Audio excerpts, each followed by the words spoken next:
পাকিস্তানে ভারী বৃষ্টিতে সৃষ্ট আকস্মিক বন্যায় মৃতের সংখ্যা বেড়ে ৩২১ জনে দাঁড়িয়েছে।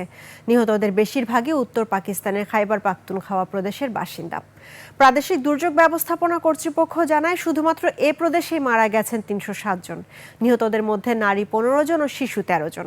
অন্তত ২৩ জন আহত হয়েছেন। বেশিরভাগই হঠাৎ স্রোতে ভেসে গিয়ে ও ঘরবাড়ি ধসে পড়ে মারা যান। ধ্বংসস্তূপ থেকে মরদেহ উদ্ধারে হিমশিম খাচ্ছে উদ্ধারকর্মীরা। প্রায় ২,০০০ উদ্ধারকর্মী ৯ জেলায় উদ্ধারে কাজ করছেন।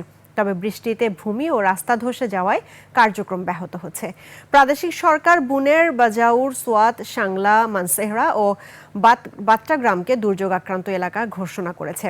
এদিকে আবহাওয়া অধিদপ্তর পাকিস্তানের উত্তর পশ্চিমাঞ্চলের জন্য নতুন করে ভারী বৃষ্টির সতর্কবার্তা দিয়েছে। অন্যদিকে পাকিস্তান শাসিত কাশ্মীর বন্যায় আরও ৯ জন ও গিলগিট বালতিস্তানে আরও ৫ জনের মৃত্যু হয়েছে। খারাপ আবহাওয়ায় একটি সরকারি হেলিকপ্টার বিধ্বস্ত হয়ে ২ পাইলট সহ আরও